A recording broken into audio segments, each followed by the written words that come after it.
L'Orient Express, c'est un train qui est familier, et tout le monde connaît l'Orient Express, mais c'est un train imparfaitement connu. Déjà parce qu'il est confondu très souvent avec d'autres trains de luxe, par exemple le Transsibérien, et ensuite parce que son histoire est assez largement méconnue. L'Orient Express, lancé en 1883, connaît un succès fulgurant, immédiat, pour deux raisons au moins. C'est le premier train de luxe européen, et c'est le premier train international européen. Conçu, perçu comme un hôtel sur rail, il est une sorte de tapis volant pour les voyageurs qui ont la chance de l'emprunter, et ce tapis volant relie Paris à Constantinople en un peu moins de 3 jours. L'Orient Express, dans l'imaginaire collectif, est paré de toutes les séductions. On l'associe volontiers au luxe, à l'Orient, à la Belle Époque, aux années folles, à de grandes figures qui l'ont pris ou supposément pris, comme Mata Hari ou Joséphine Baker. On l'associe enfin au très célèbre crime d'Agatha Christie. Pour autant, son histoire ne peut pas être réduite à ces beaux noms ou à ces mots prestigieux qui relèvent pour une grande partie d'une doxa, laquelle a été largement élaborée et s'est embellie au fil des années. Et pour le montrer, j'évoquerai tout d'abord l'ambitieux projet de son créateur, George Nagelmakers. J'examinerai également la clientèle et le parcours du train. Nous verrons ensuite qu'après la Première et la Seconde Guerre mondiale, le train a connu maintes évolutions et vicissitudes jusqu'à sa disparition en 1977. Enfin, nous verrons que le train est l'objet de multiples résurrections depuis les années 80 et qu'il est plus que jamais question de ces résurrections aujourd'hui. Alors sans doute, l'Orient Express n'a pas été créé ex nihilo. Son créateur, l'ingénieur liégeois George Nagelmakers, s'est rendu aux États-Unis dans les années 1860 et il a rapporté de ce voyage deux idées inspirées de l'industriel George Mortimer Pullman. Quelles sont ces idées? La première, c'est que de même que le train a relié les États américains, de même, le train, et en particulier l'Orient Express, pourra relier les États qu'il traverse en Europe. L'idée donc, c'est de concevoir le train comme un organe de liaison. La seconde idée, c'est de reproduire le luxe des voitures américaines qui étaient réputées extrêmement confortables, et de les adapter ou de les améliorer en tenant compte du goût européen. À titre d'exemple, Nagelmakers préfère le couloir central au couloir latéral pour des questions de sécurité, ou il propose d'introduire des rangements dans ces voitures. Sitôt rentré en Europe, Nagelmakers publie une petite plaquette intitulée « Projet d'installation de wagons-lits sur les chemins de fer du continent ». Il faut bien mesurer que ce projet est totalement inédit en Europe. On ne connaît ni les trains de luxe, ni les trains internationaux. Ça veut dire, concrètement, qu'il faut changer de train au passage des frontières. Quant au luxe, si on pense aux gravures d'Honoré Daumier dans les années 1860, on se figure une cohue invraisemblable dans les gares et des attroupements dans les trains. On peut également penser à d'autres images dans un autre registre, celle de la bête humaine, 1890, publiée par Émile Zola, avec des images d'envolées de fumée dans les visages des conducteurs. Voilà, donc en tout cas, rien de très agréable, rien de très confortable pour les voyageurs, les usagers du train, qui pestent souvent contre l'inconfort du voyage et contre le manque de civilité des voyageurs. Le projet est donc audacieux, mais Nagelmakers peut compter sur le soutien de sa très influente famille, une des plus puissantes à Liège. Par exemple, son grand-père était le fondateur de la très réputée banque Nagelmakers. Il a également dans sa famille des juristes, des avocats, des banquiers, des ingénieurs, et son oncle, Walter Frère-Orban, est un homme politique de premier ordre. Il est alors ministre des Finances du Royaume de Belgique, et il sera appelé à devenir Premier ministre du Royaume. Enfin, Nagelmakers obtient le soutien du roi des Belges, Léopold II, qui est particulièrement intéressé au développement des chemins de fer dans son pays et à l'extérieur.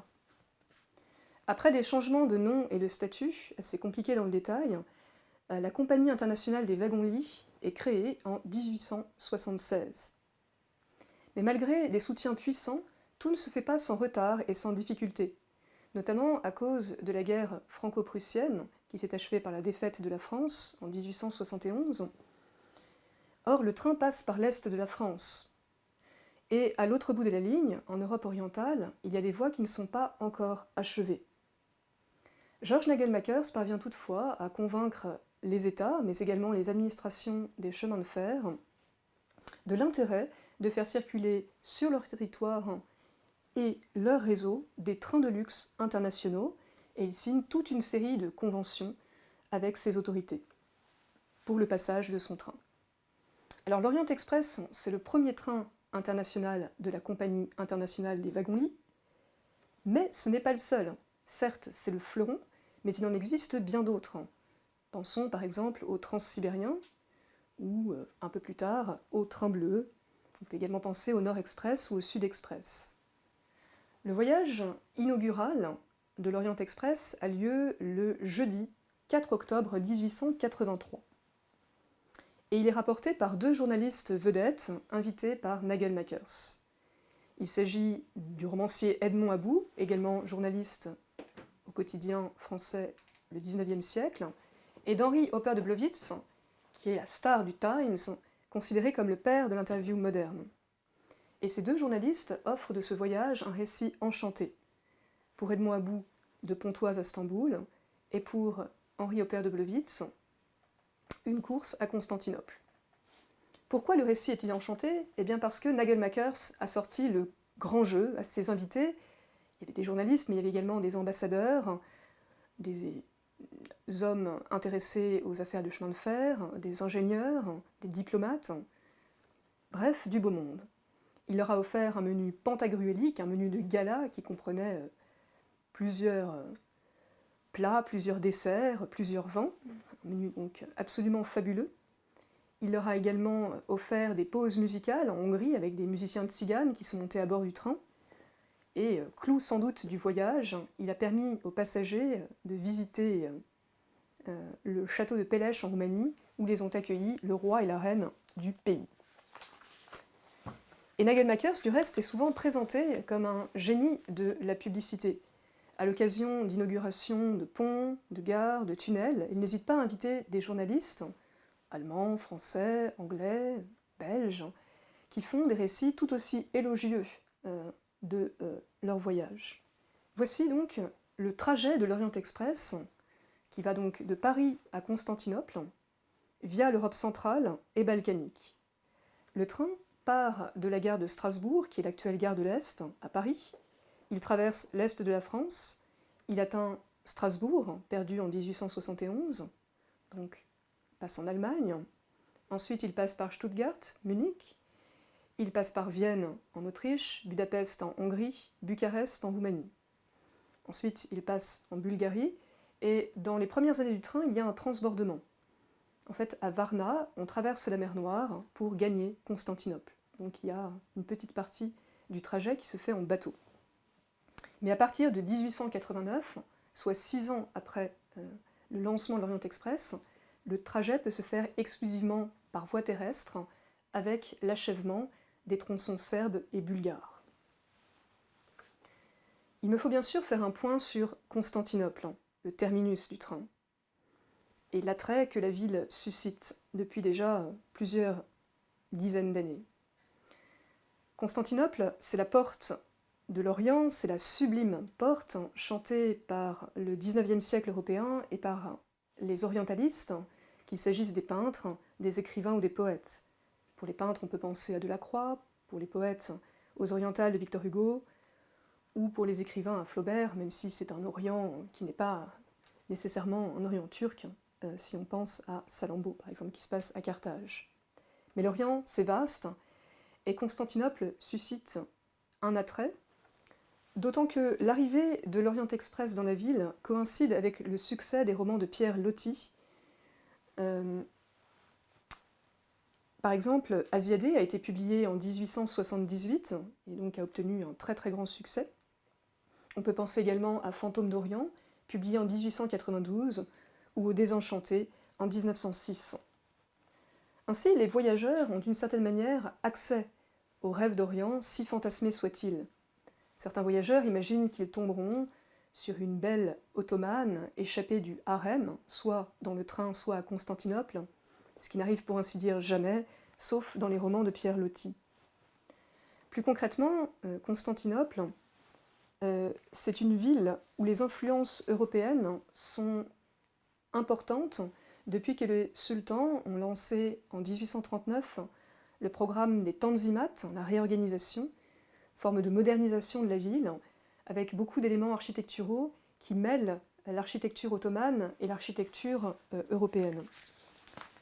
C'est tout à fait visible, notamment dans le quartier européen de la ville, à Galata, et à Galata même, sur la colline de Pera, qui est le quartier d'affaires de la rive européenne, où se concentrent des lieux de sociabilité et des lieux d'affaires. On a beaucoup de casinos, d'hôtels, de théâtres, de clubs.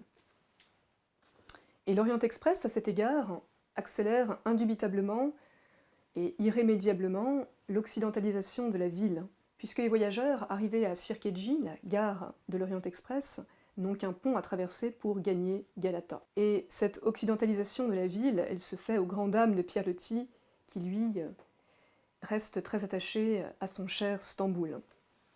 Le train est associé à ces terminus, Paris et Constantinople, mais on peut en fait s'arrêter dans n'importe quelle grande ville du parcours, par exemple Munich, Budapest, Bucarest, et faire une escale de quelques jours avant de reprendre l'Orient Express.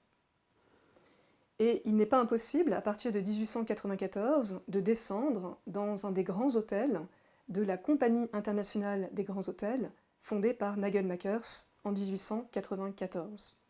Ce peut être par exemple au très célèbre Pera Palace de Constantinople, qui est situé précisément sur la colline de Pera, et qui offre une vue magnifique sur le Bosphore. C'est un hôtel extrêmement moderne, le premier à avoir l'électricité en 1900, et réputé pour son confort et son très grand luxe.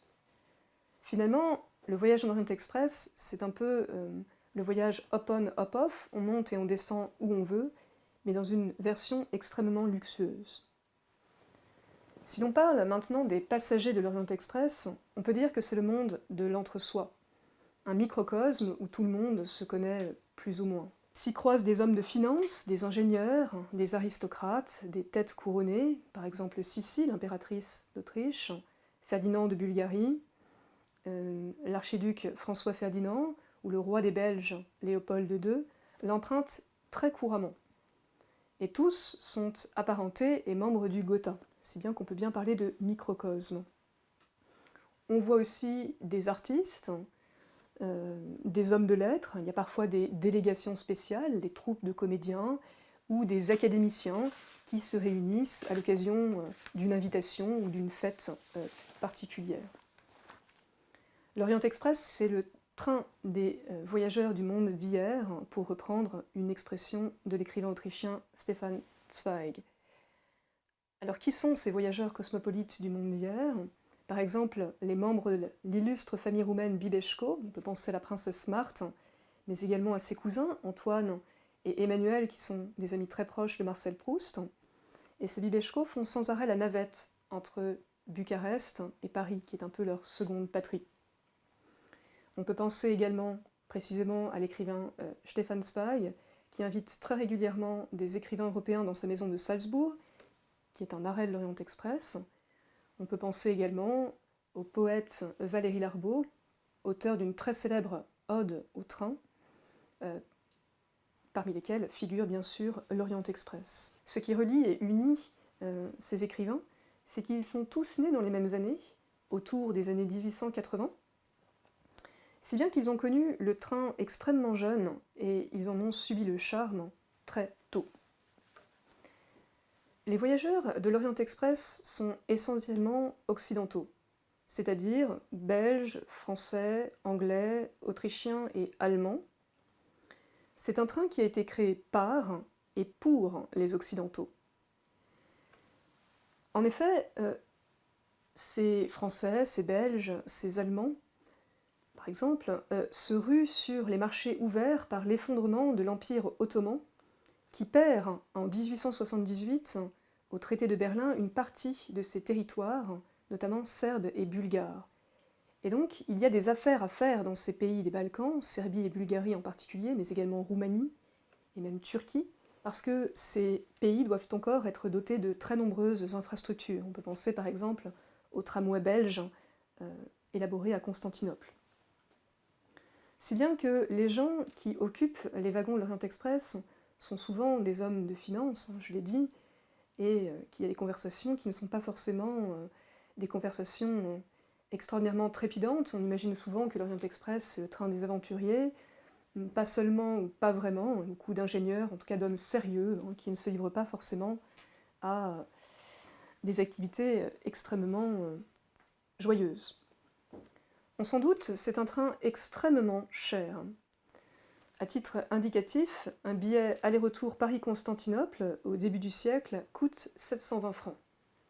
720 francs, d'après l'historien Christophe Charles, c'est à peu près, en moyenne, la moitié de ce que perçoit en moyenne annuellement un ouvrier qualifié ou un fonctionnaire en France. Donc c'est une somme absolument colossale, et le billet peut même coûter le double s'il inclut un séjour de 15 jours au Opéra Palace et une excursion à Brousse, qui était une excursion courue à l'époque, Brousse étant l'ancienne capitale de l'Empire ottoman, située à peu près 100 km au sud de Constantinople. Donc, si on prend le full tarif, ça fait à peu près 1 an de salaire pour un ouvrier qualifié ou un fonctionnaire. Il n'est pas exagéré de dire que l'Orient Express est un palace sur rail.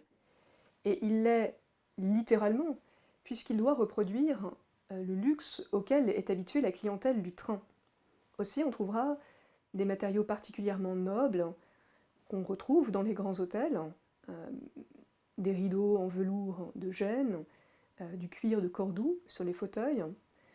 On sera également très attentif au confort des voyageurs, il y a des repose-pieds, il y a des bibliothèques, et les lieux sont disposés et arrangés en fonction de l'heure du jour, avec un coin salon pour le jour et un coin nuit, un coin couchage pour la nuit. Le luxe, il consiste également à ne pas changer de train, à ne pas avoir à faire de transbordement, et il réside aussi dans la rapidité. Parce que, en fait, l'Orient Express, c'est le moyen le plus rapide de se rendre d'une grande ville du parcours jusqu'à Constantinople. On comprend dès lors que les notes exaltées, enthousiastes, abondent dans les récits des voyageurs de l'Orient Express. C'est Happy Few qui emprunte à l'occasion ou régulièrement l'Orient Express, qui est à la fois le train des hommes d'affaires puissants, des ingénieurs de talent, des têtes couronnées et d'une élite intellectuelle et artistique. Donc il y a bien en effet tapis magique, mais il faut ici nuancer notre propos, parce que le projet d'unifier l'Europe par l'Orient Express est grandement compromis d'entrée de jeu. En effet, le train a été créé sur fond de guerre latente ou de conflits ouverts. C'est tout d'abord, bien sûr, la défaite de la France contre l'Allemagne en 1871, et l'on voit que la traversée de Strasbourg, qui se fait de nuit dans les premières années de l'Orient Express, est extrêmement douloureuse pour les voyageurs français, qui multiplient les propos extrêmement acerbes vis-à-vis des Allemands à partir de Strasbourg et durant le voyage en Allemagne. Il y a aussi, plus profondément, des conflits dans les Balkans. Dès la fin du siècle, les Macédoniens bulgares sont mécontents des partages décidés par les grandes puissances au traité de Berlin en 1878. En effet, il y a 2 entités qui ont été créées à l'issue du traité. Tout d'abord, une principauté de Bulgarie, vassale de l'Empire ottoman, et également la Roumélie orientale, qui, elle, est une province autonome de l'Empire ottoman. L'idée, c'était en fait, pour le Royaume-Uni, de contenir la Russie pour qu'elle n'ait pas de débouchés sur le Bosphore.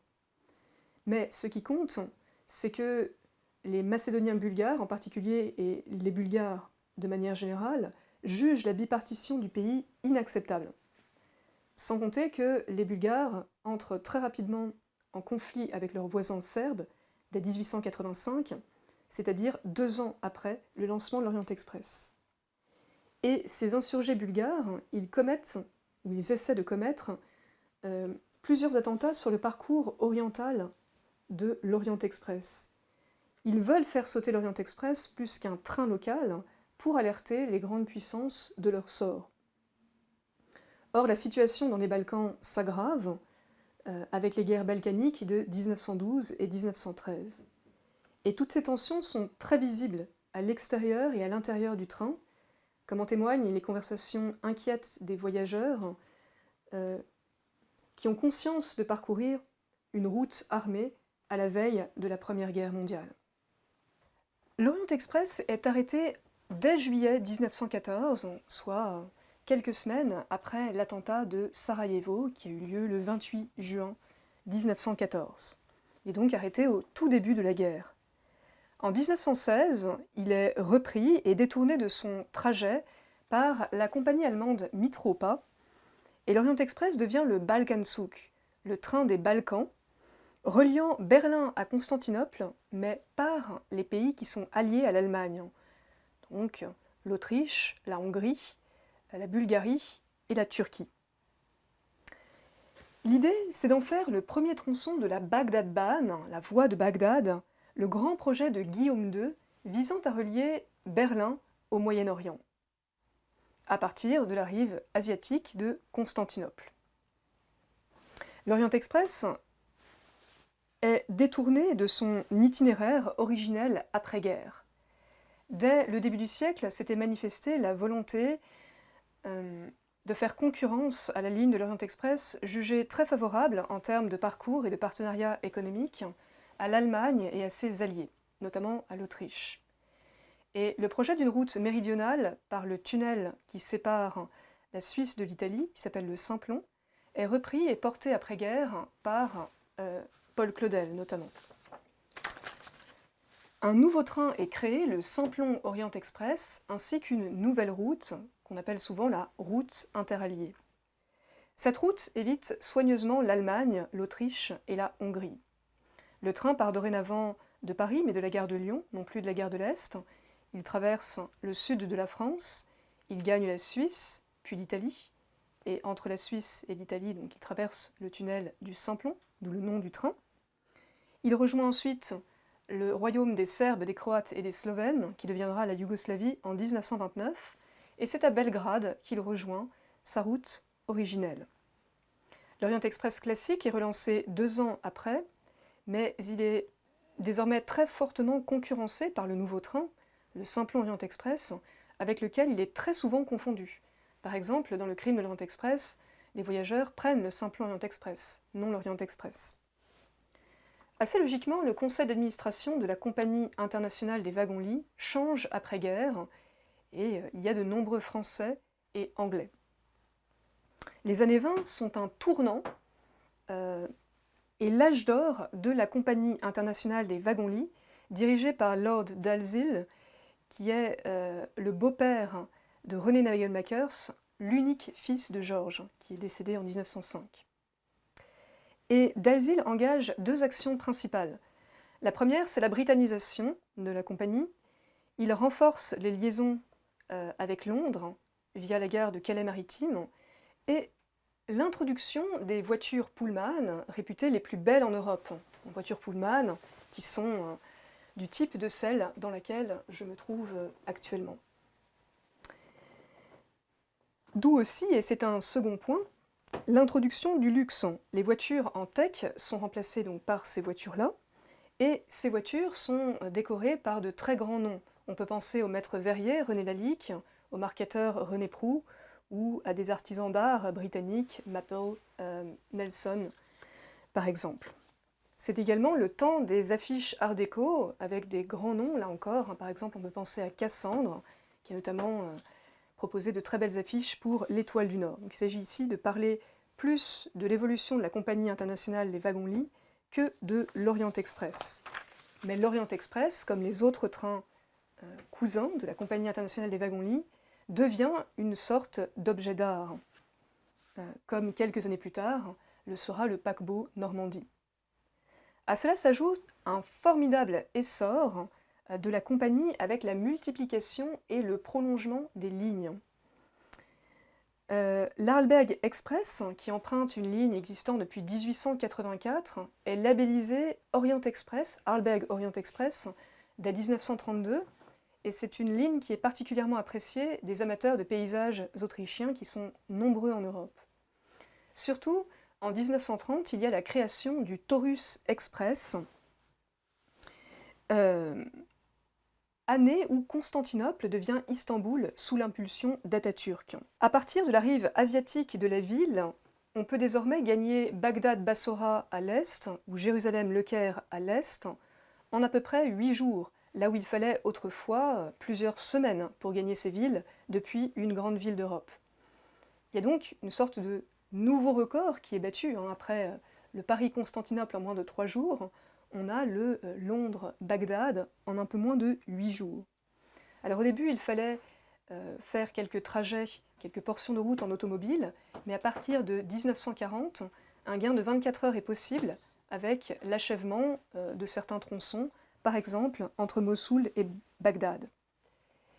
Et si on raisonne en termes géopolitiques, on peut voir qu'en fait, la Bagdad-Bahn, ce rêve initié par Guillaume II au début du siècle, devient réalité, mais récupéré à leur profit cette fois-ci par les Français et les Britanniques, qui détiennent respectivement des mandats en Syrie et en Irak.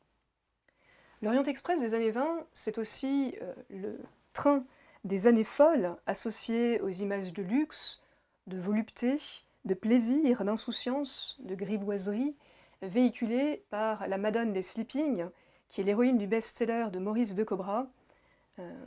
La Madone des Sleeping, c'est un roman paru en 1925 et vendu la même année à plus de 300 000 exemplaires. Toutefois, il faut nuancer là encore notre propos et toutes ces très enthousiasmantes réalisations. À côté de tout cela, il y a l'introduction de nouvelles classes. Autrefois, il n'existait qu'une seule classe, une première classe, c'est tout. Dorénavant, il y a 3 classes, et qui dit nouvelle classe dit nouvelle population.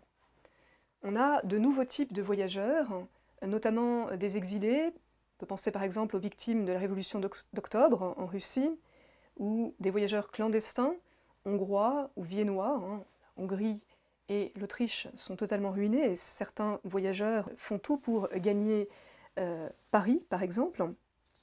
Il y a des malheureux, donc, mais également des trafiquants, des criminels, ce qui est relaté dans toute la littérature des années 20, qui est particulièrement sombre.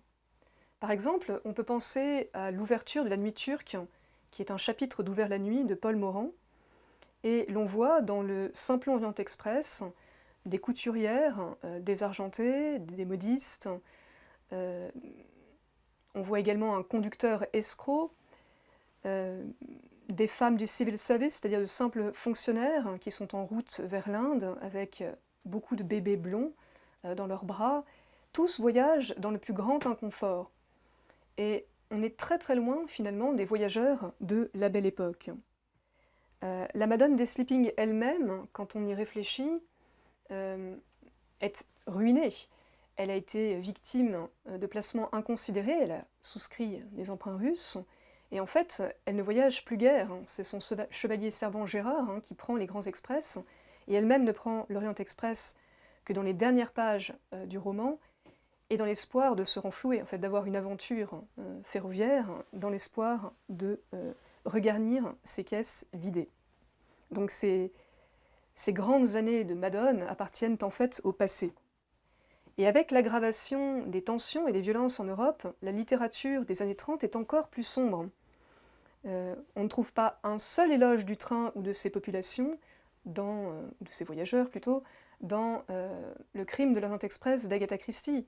Tous sont déprimés, inquiétants ou repoussants. On peut penser aux premières pages et à l'examen des voyageurs par Hercule Poirot. Il ne voit que des visages laids et des comportements extrêmement louches ou douteux. Et à l'image d'Hercule Poirot, il y a pas mal de voyageurs qui se demandent avec qui ils voyagent précisément. Il n'est pas rare de se demander qui fait route avec vous. Si bien que c'est la défiance ou la méfiance qui règne, et ce n'est plus le climat euphorique des voyages inauguraux. Alors bien sûr, ceci n'est qu'un échantillon de la très abondante littérature Orient Express de l'entre-deux-guerres, mais il faut garder à l'esprit que Paul Morand, l'auteur de La Nuit turque, était un écrivain diplomate attaché notamment à l'ambassade de Roumanie, il était marié à une Roumaine d'ascendance noble, et donc il connaissait très bien les trains internationaux, et notamment l'Orient Express.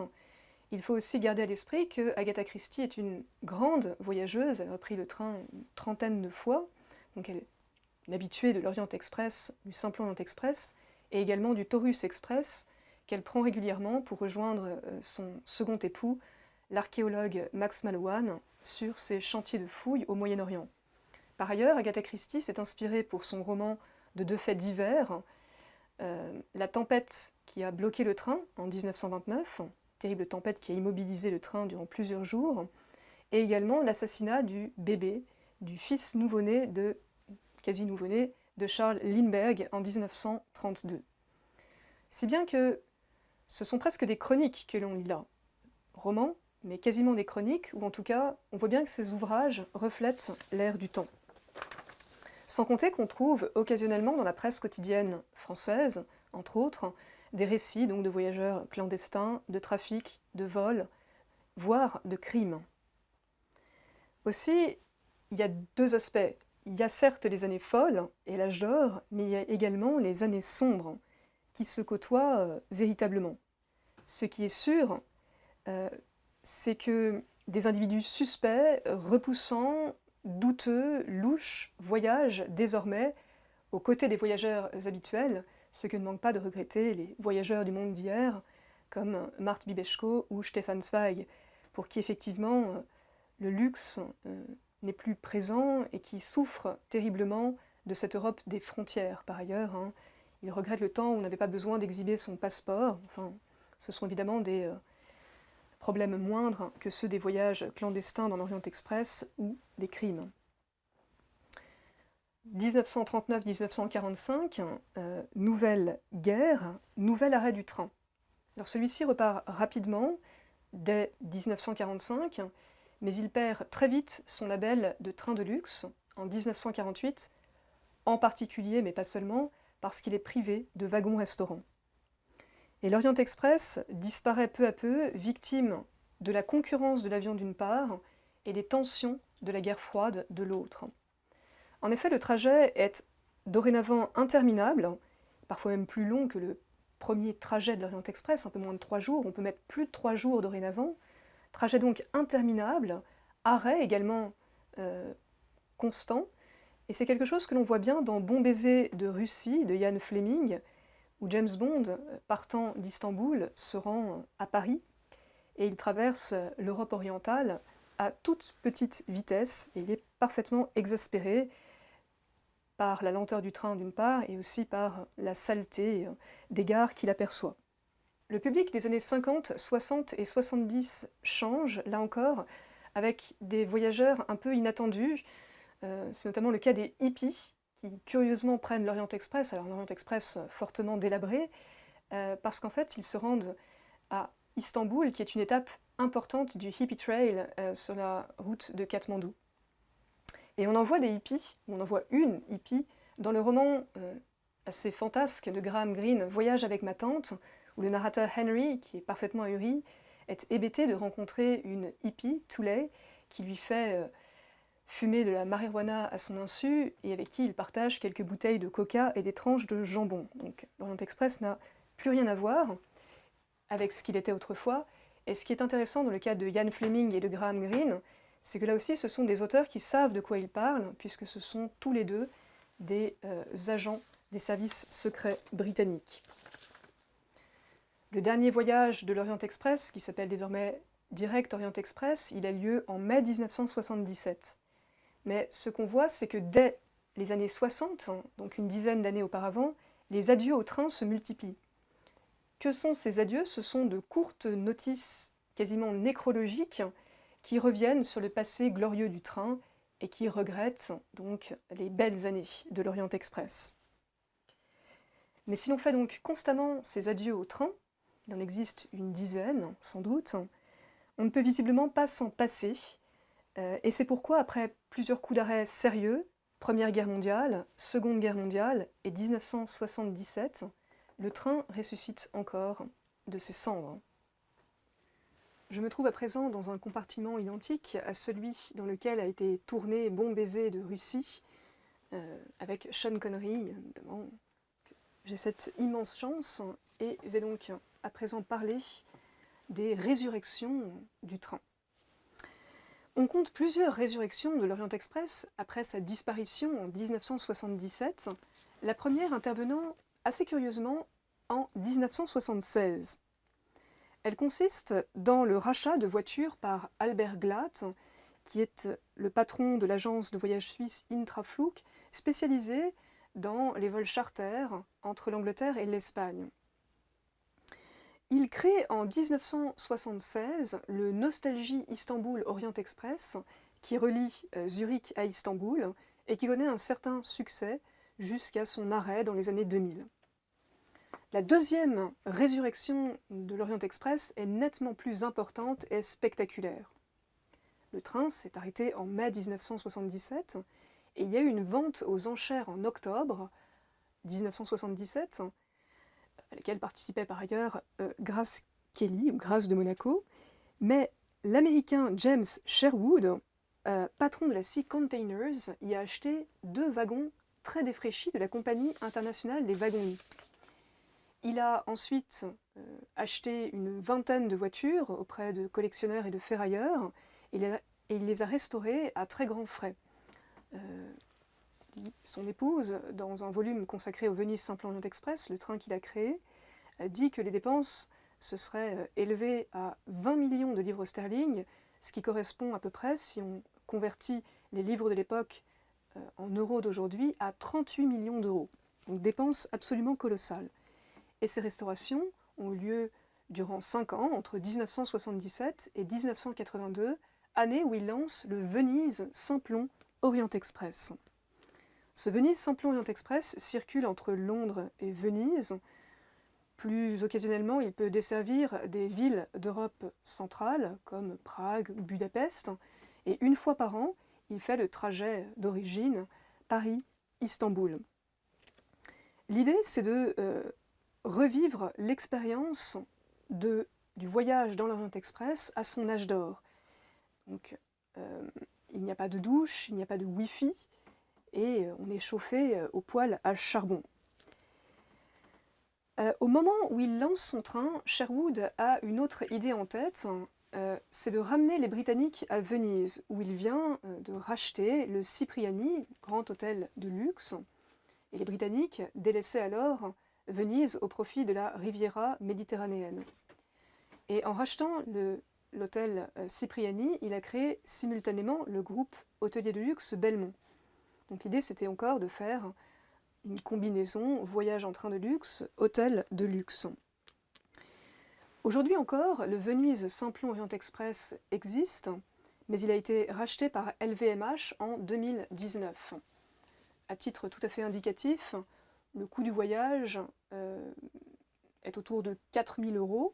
Il comprend 20 heures de voyage en train entre Paris et Venise, avec une pension complète bien sûr, et un menu signé par un grand nom de la gastronomie française, puisqu'il est élaboré, enfin la carte est signée par Jean Humbert, qui est gagnant de Top Chef, et chef étoilé du palace parisien, le Plaza Athénée. Et le retour, compris dans le prix, se fait en revanche en avion. La troisième et dernière résurrection du train est nettement plus récente, et elle comporte plusieurs étapes. Alors de quoi s'agit-il? En 2011, la SNCF décide du rachat de 7 voitures historiques de la Compagnie internationale des wagons-lits. Le projet d'une relance de l'Orient Express est amorcé avec l'exposition Il était une fois l'Orient Express,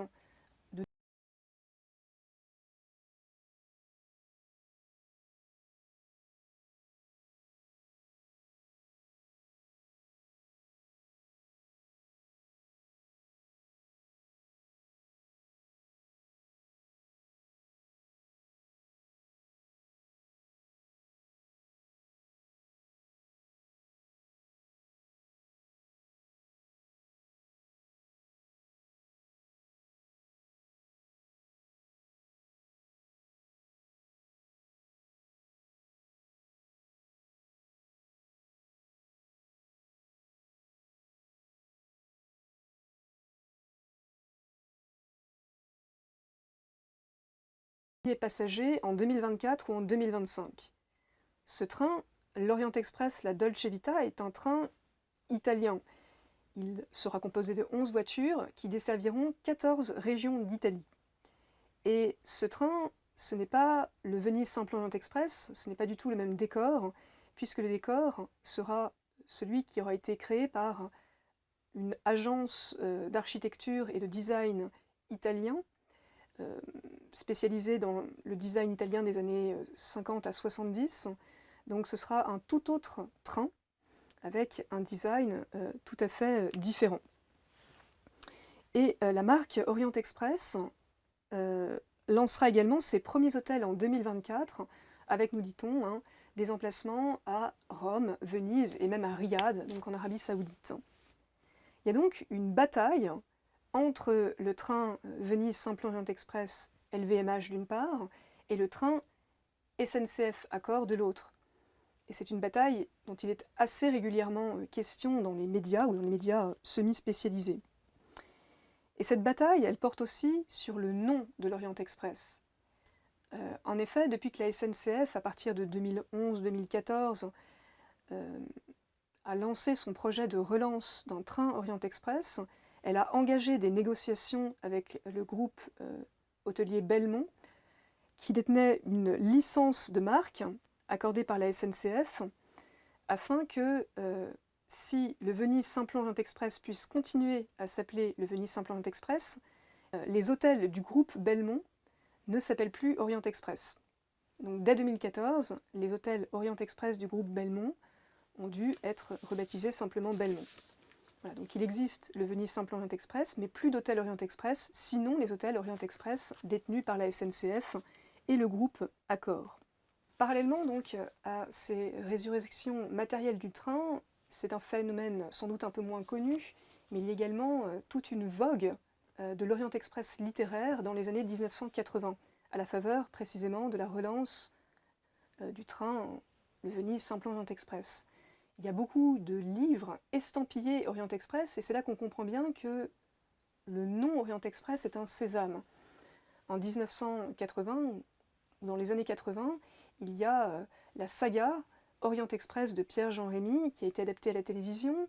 Il y a plusieurs titres qui jouent sur des détournements parodiques, par exemple le crime de Lorient, la ville de Lorient Express, ou le nouveau crime de l'Orient Express, ou des choses comme ça.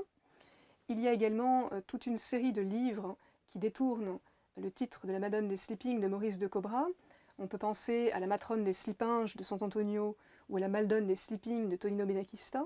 Donc en fait, on a toute une littérature parodique, humoristique, qui joue sur les deux filons littéraires les plus employés par les auteurs de la littérature Orient Express, qui sont le crime et la séduction. Il y a également une vogue de littérature plus nostalgique. On peut penser au roman de l'Orient Express de Vladimir Fedorovski, sorti en 2006, qui évoque les grandes figures du train, donc plusieurs types de littérature, et des littératures d'une qualité variable, mais en tout cas qui obtiennent un certain succès. Cela étant, ça n'exclut pas tout discours critique. On le voit par exemple dans les années 80 avec le relatif succès d'un ouvrage écrit par l'écrivain autrichien Gregor von Redzori, qui s'appelle Court voyage par de longs détours, et dans lequel cet écrivain autrichien, déjà âgé, dit qu'il n'a eu aucun plaisir à prendre le Venise Simple Orient Express, qui est pour lui la manifestation de l'esprit Disneyland et du mauvais goût américain. Et lui-même regrette un train qui n'était déjà plus le train merveilleux de la belle époque, puisqu'il l'a pris dans les années 30, au moment où il y avait déjà des cafards qui infestaient les voitures, et où lui-même pensait aux poésies chantées par le poète cosmopolite Valéry Larbaud. Donc il y a toujours une espèce d'adieu au train, qu'on soit dans le train dans les années 30 ou qu'on soit dans le train dans les années 80. Voilà.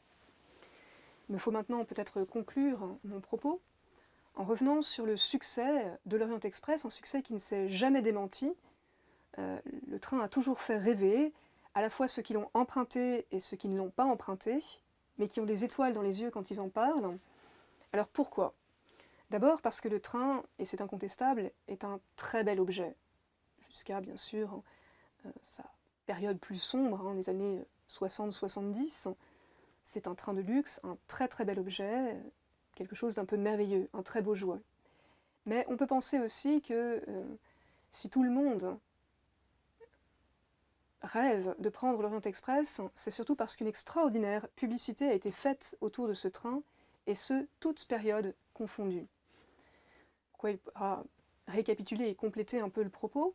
Tout d'abord, il y a eu la politique de Nagel Makers, avec ses invitations somptueuses de journalistes, ses très nombreuses agences en Europe, et lui-même promouvait déjà son train grâce à des affiches. Il a engagé des affichistes de talent dès les années 1880-90. On peut penser par exemple à Jules Chéret, qui a conçu des affiches pour l'Orient Express. Après, il y a eu le tournant engagé par Lord Dalziel dans les années 20, avec la période luxueuse, fastueuse de l'Orient Express. Dans les années 60, la compagnie internationale des wagons-lits avait un directeur de communication extrêmement efficace, Jean-Paul Caracalla, qui a lancé, d'une certaine manière, le mythe du train chéri des écrivains. Jean-Paul Caracalla a écrit énormément de livres et d'articles sur l'Orient Express, et il a engagé Paul Morand pour composer des éloges du train.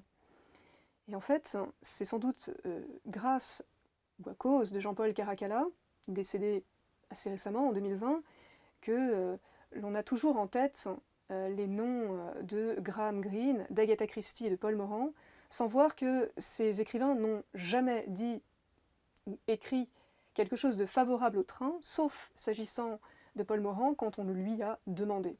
Voilà. Et enfin, aujourd'hui, il y a une bataille médiatique, comme je l'ai dit, autour du train SNCF Accor et de LVMH, Venise Simplon Express, et beaucoup de publicités, beaucoup d'articles consacrés à ces deux trains et à la bataille que se livrent les deux concurrents. Mais il nous faut peut-être aussi revenir sur le projet initial de Nagel Makers, qui était l'unification de l'Europe. Le train n'a pas pu survivre au conflit européen, il a été victime des catastrophes de l'histoire d'une certaine manière, et c'est un train qui n'a pas pu donc survivre au déchirement des pays. Dans la mesure où il relie des pays qui sont quasiment continuellement en guerre, ou en tout cas en état de forte tension, il ne pouvait pas réellement survivre. C'est pourquoi, finalement, on en revient toujours un peu à la question de la publicité et de cet extraordinaire aura de l'Orient Express. Finalement, les détenteurs successifs de la marque, toutes périodes confondues là encore, ont réussi à faire germer dans l'imaginaire collectif ces idées qui sont merveilleuses de l'Orient, du luxe, de la belle époque, des années folles, et même, plus récemment, du slow travel, c'est-à-dire du voyage lent, qui est là encore une illusion, même voire une arnaque, puisque l'Orient Express était initialement un train extrêmement rapide, c'était le TGV de l'époque. Si bien que on est toujours un peu nuancé dans ses propos, on ne peut pas tenir de propos réellement univoques au sujet de l'Orient Express. Il y a eu plusieurs trains, il y a eu plusieurs périodes, il y a eu plusieurs trajets, il y a eu plusieurs voyageurs. L'Orient Express, il reste paré de toutes ces séductions. Toutes les caméras, tous les projecteurs sont braqués vers lui, mais il garde une part de mystère et aussi une part d'ombre. Aussi bien l'Orient Express est le train que tout le monde se figure, mais il n'est pas seulement ce train-là. C'est une collection en fait que j'ai commencé il y a fort longtemps et dont l'origine trouve sa source, je dirais, au moment où Sidney Lumet a tourné son film Le crime de l'Orient Express dans les ateliers de la gare du Nord, là où travaillait ma mère, et qui me racontait le soir à la fois les acteurs, le décor du train et tout cet environnement un peu fabuleux qu'il y a autour de ce merveilleux film. Donc après, évidemment, j'ai commencé à collectionner un certain nombre d'objets, de plus en plus petits, de plus en plus gros, et puis j'en ai fait des décors et je me suis amusé à les prêter pour des expositions, puisque c'est ça qui m'intéresse, faire en fait partager cette collection au plus grand nombre. Alors dans les objets, je dirais, emblématiques de cette collection, il y a bien évidemment les affiches les affiches des différents trains. Là, ici, c'est le Simplon Orient Express, c'est une affiche de 1926 qui montre les différents parcours, en particulier vers Athènes et Bucarest, mais aussi les étiquettes de bagages qui sont assez évocateurs de chaque train. Chaque train avait son étiquette de bagages. Là, on voit le Barcelone Express, l'Arlberg Orient Express, le Nord Express, puis derrière moi, le Calais Méditerranée Express qui deviendra en 1922 le train bleu, puisque les clients l'ont décidé comme ça. C'est plus facile à dire train bleu que Calais Méditerranée Express. Voilà, c'est un peu cet environnement. Il y a d'autres étiquettes tout aussi rares, celle du Transsibérien, celle de l'Egypton Express, ou des noms comme ça un peu exotiques, de trains qui ont duré très peu de temps, mais qui ont été aussi à l'origine de ce mythe, entre guillemets, de l'Orient Express. Alors, pour trouver des objets, évidemment, c'est un peu compliqué, parce que la plupart des objets ont été détruits ou perdus au fil des années. Il y a eu une période un peu particulière qui est celle de la fin des années 70 où la compagnie s'est débarrassée, entre guillemets, de son matériel. Je peux vous dire qu'il y a certaines marqueteries que vous avez pu voir là dans ce film qui servaient à l'époque de planches à découper ou de plaques pour boucher des trous pour ne pas marcher dans l'eau. Enfin voilà, c'était assez dramatique. Fort heureusement, on a pu sauver quelques pièces comme celle-là. Et c'est ce que je recherche aujourd'hui, un peu partout en Europe. Ça m'est arrivé d'aller en Espagne chercher des pièces, ou même en Suisse ou en Allemagne. Et donc, on est quelques collectionneurs à s'intéresser à ce thème et à rechercher, à reconstituer un peu les histoires de ces objets, puisque chaque objet a un peu son histoire. Quand on voit les pièces de bronze, elles ont chacune un numéro de voiture qui explique quand il a été construit, par qui il a été fabriqué, et ainsi de suite. Donc, ces objets, on les trouve entre guillemets difficilement, et c'est ce qui fait un peu l'intérêt d'une collection, parce que si on trouvait tout de suite, ça ne serait plus une collection. C'est un peu la chasse, quoi, en fait, et on est toujours à la recherche de l'objet d'après, entre guillemets. Un autre objet emblématique de la compagnie, et qui montre un peu aussi le niveau de luxe et qui permettait de reconnaître ces voitures parmi toutes celles qui existaient, c'est les monogrammes en bronze qui étaient sur les flancs des voitures, et en particulier celui-ci qui est en fait un monogramme assez exceptionnel puisque c'est celui du Transsibérien.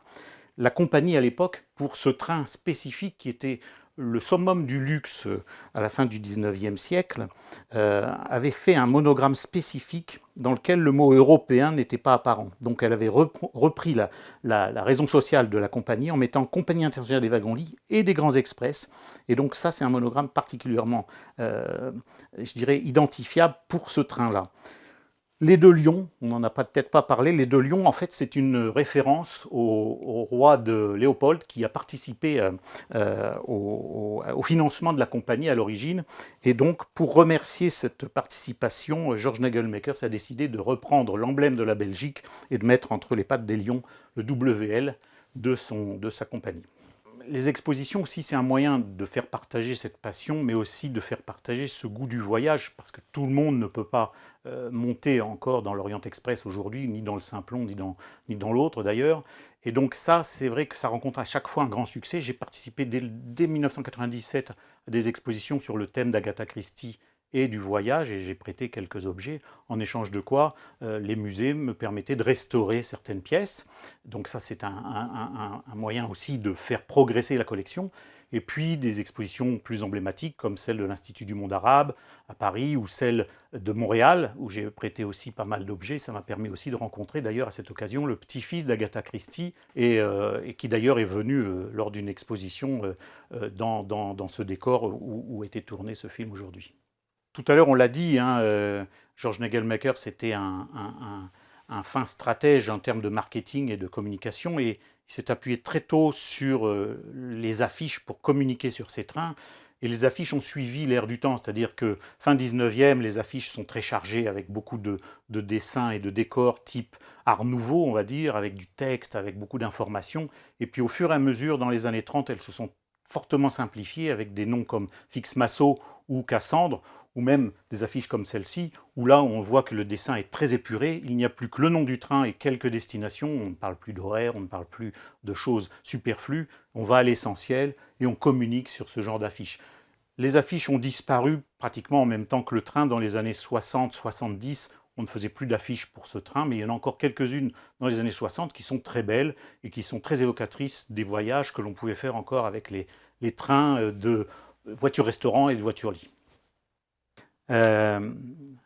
Un autre objet de collection, ce sont les menus, et Dieu sait que le menu est aussi évocateur à la fois du voyage, mais de la richesse des plats qui pouvaient être servis à bord. Imaginez que la cuisine faisait moins de 2 mètres carrés et que pour un voyage comme celui-ci, là, dîner du 6 octobre 1913 entre le roi d'Espagne et le président de la République, il y a une bonne dizaine de plats qui sont servis, hein.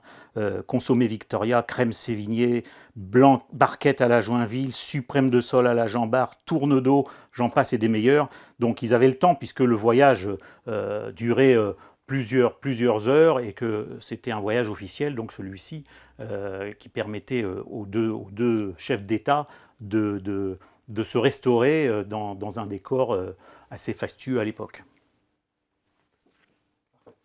Voilà, alors dès le début, la compagnie a souhaité créer des décors qui étaient ceux que l'on retrouvait d'ailleurs dans les grands hôtels, avec les grands décorateurs de l'époque, et la mode de l'époque, c'est-à-dire qu'on a des décors plutôt art nouveau à la fin du siècle, avec des plafonds peints à l'italienne, et puis des décors art déco dès les années 20, où là, les maîtres décorateurs comme René Proux, on en a parlé, et aussi René Lalique, ont fait à la fois les décors des panneaux qui décoraient le train, mais aussi les lampes, les fauteuils, la moquette, tout était dessiné à l'avenant.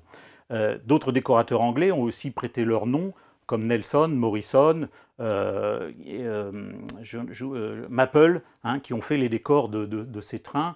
Alors toujours dans une ambiance un peu art déco, mais aussi quelquefois très fleurie, ou avec des motifs un peu plus, je dirais, à l'anglaise, en fonction de la destination du train, puisque chaque train avait son décor.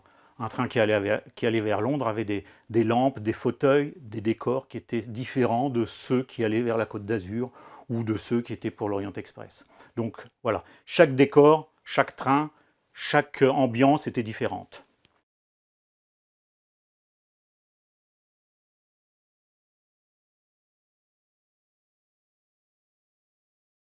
Il y a une autre anecdote hein, qui concerne aussi ce train et le nom de ce train, puisque Elvire Popescu, qui était roumaine, discutait avec une amie une fois et parlait de ce train, et l'autre amie avait un accent roumain assez prononcé, alors je vais, sans faire de caricature, essayer de l'imiter un petit peu. Elle lui disait, mais ce train est intéressant parce qu'il s'appelle Orient Express, c'est bien quand on va de Paris à Istanbul, mais quand on revient d'Istanbul vers Paris, il devrait s'appeler l'Occident Express. Et Elvire Popescu, qui n'avait pas compris le mot, a dit « Mais comment ça, Accident Express? Mais personne ne prendrait ce train avec un nom pareil ».